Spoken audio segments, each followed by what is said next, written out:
Good morning ਬੇਟਾ। ਮੈਂ Monika Mehta, science mistress GSS ਲੋਗੜ।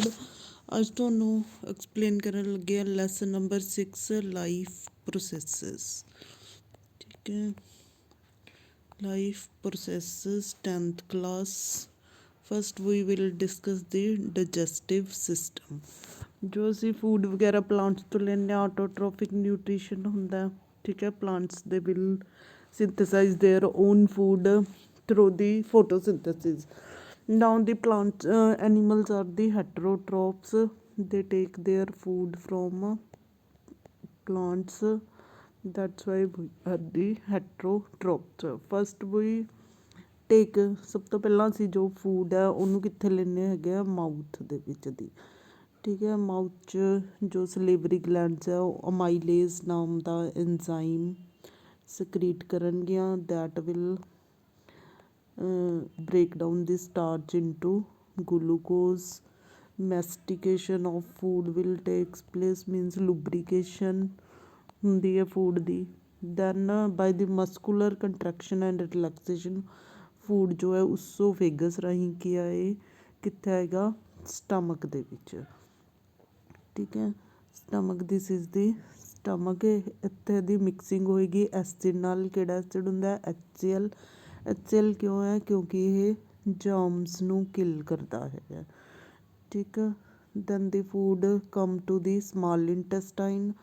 From small intestine it will goes to the here. The complete digestion of food takes place. Then from here it goes to the large intestine where the absorption of water will takes place, and temporary it will be stored in the rectum. Finally through the anus it will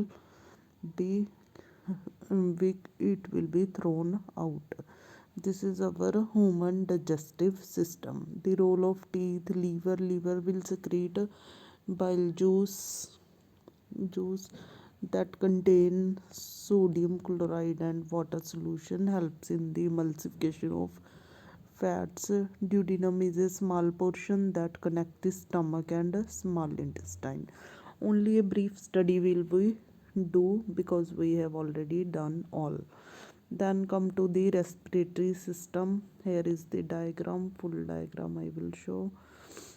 Then how will be we respire through the nostrils. The through respiration ਕਰਦੇ ਹਾਂ oxygen will come to the pharynx. pharynx ਤੋਂ larynx, larynx ਤੋਂ bronchioles ਚ ਜਾਏਗੀ। ਠੀਕ ਹੈ, then bronchioles will break down into bronchi that will be again into the smaller alveoli. This is the pathway of alveoli ਹੈ। alveoli ਦੇ side 'ਤੇ arteries ਅਤੇ ਵੇਨਸ ਵਗੈਰਾ ਹੋਣਗੀਆਂ ਅਤੇ ਇੱਥੋਂ ਆਕਸੀਜਨ ਜੋ ਹੈ ਆਰਟਰੀਜ਼ 'ਚ ਚਲੀ ਜਾਏਗੀ।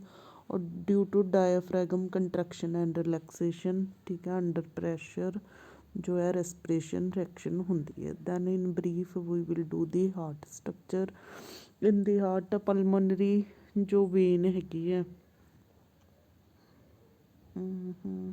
here it is strong represented I think। Pulmonary vein ਰਾਹੀਂ ਬਲੱਡ ਆਏਗਾ।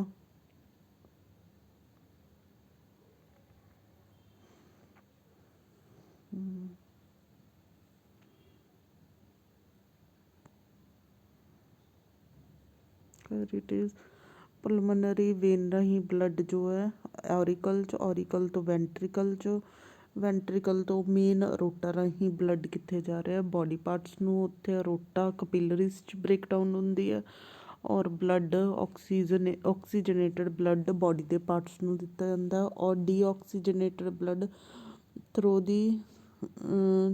ਥਰੂ ਦੀ ਸੁਪੀਰੀਅਰ ਵੀਨਾ ਕੇਵਾ ਅਤੇ ਇਨਫੀਰੀਅਰ ਵੀਨਾ ਕੇਵਾ ਦੇ ਰਾਹੀਂ ਇੱਧਰ ਰਹੀਆਂ ਸੁਪੀਰੀਅਰ ਅਤੇ ਇਨਫੀਰੀਅਰ ਵੀਨਾ ਕੇਵਾ ਰਾਹੀਂ ਔਰੀਕਲ, ਔਰੀਕਲ ਤੋਂ ਵੈਂਟਰੀਕਲ, ਵੈਂਟਰੀਕਲ ਤੋਂ ਪਲਮੋਨਰੀ ਆਰਟਰੀ ਰਾਹੀਂ ਜੋ ਹੈ ਲੰਗਸ ਨੂੰ ਜਾਏਗਾ। ਲੰਗਸ ਨੂੰ ਟੂਵਰਡਸ ਦੀ ਲੰਗਸ, ਇੱਦਾਂ ਡਬਲ ਸਰਕੂਲੇਸ਼ਨ ਹੁੰਦੀ ਹੈ ਬਲੱਡ ਦੇ ਵਿੱਚ। ਠੀਕ ਹੈ, ਔਰੀਕਲ ਵੈਂਟਰੀਕਲ you can C the diagram this.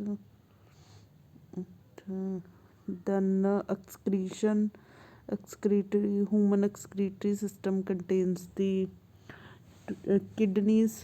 Kidney 'ਚ ਜੋ ਬਲੱਡ ਹੈਗਾ ਕਿਡਨੀ ਦੇ ਵਿੱਚ ਜਾਏਗਾ, ਉੱਥੇ ਕਿਆ ਹੁੰਦਾ ਬਲੱਡ ਦੀ ਫਿਲਟਰੇਸ਼ਨ ਹੋਏਗੀ ਵੂਮਨ ਕੈਪਸੂਲ 'ਚ, ਅਤੇ ਵੂਮਨ ਕੈਪਸੂਲ 'ਚ ਇੱਥੇ ਬਲੱਡ ਦੀ ਫਿਲਟਰੇਸ਼ਨ ਹੋ ਕੇ ਜੋ ਯੂਰੀਨ ਹੈ ਉਹ ਇੱਧਰ ਆ ਜਾਏਗਾ, ਔਰ ਸਾਫ਼ ਬਲੱਡ ਕੀ ਆ ਬੋਡੀ ਦੇ ਹਿੱਸਿਆਂ ਨੂੰ ਵਾਪਸ ਚਲਾ ਜਾਏਗਾ ਯੂਰੀਥਰਾ ਯੂਰੀਟਰ ਵਗੈਰਾ ਦੇ ਰਾਹੀਂ। Then here you can see better diagram. ਠੀਕ ਹੈ ਕਿ ਕਿਵੇਂ ਇਹ ਕਿਡਨੀ 'ਚ ਜਾਂਦਾ, ਕਿਡਨੀ ਤੋਂ ਯੂਰੀਟਰ, ਯੂਰੀਟਰ ਤੋਂ ਯੂਰੀਨਰੀ ਬਲੈਡਰ, ਬਲੈਡਰ ਤੋਂ ਯੂਰੀਥਰਾ ਰਾਹੀਂ ਵਾਪਸ ਆ ਜਾਏਗਾ। ਦੈਨ ਆਰਟਰੀਜ਼ ਅਤੇ ਵੇਨ 'ਚ ਡਿਫਰੈਂਸ। ਵੇਨਸ 'ਚ ਜੋ ਹੁੰਦੀਆਂ ਪਤਲੀਆਂ ਹੁੰਦੀਆਂ ਔਰ ਵੇਨਸ ਦੇ ਵਿੱਚ ਵੋਲਵ ਹੁੰਦੀਆਂ, ਇੱਦਾਂ ਕਰਕੇ ਵੋਲਵਸ ਹੁੰਦੀਆਂ। ਆਰਟਰੀਜ਼ ਜੋ ਹੈ ਨਾ ਉਹਨਾਂ ਦੀ ਦੀਵਾਰਸ ਕਿਆ ਹੋਣਗੀਆਂ ਹਾਰਡ ਹੋਣਗੀਆਂ, ਥਿਕ ਹੋਣਗੀਆਂ, ਦੇ ਹੈਵ ਨੋ ਵੋਲਵਸ। ਠੀਕ ਹੈ, ਇਹ ਬਲੱਡ ਨੂੰ ਲੈ ਕੇ ਜਾਂਦੀ ਹੈ, ਇਹ ਵਾਪਸ ਲੈ ਕੇ ਆਉਂਦੀਆਂ ਹੈਗੀਆਂ towards the heart, thin and thick walls। then the digestive system diagram you can see easily।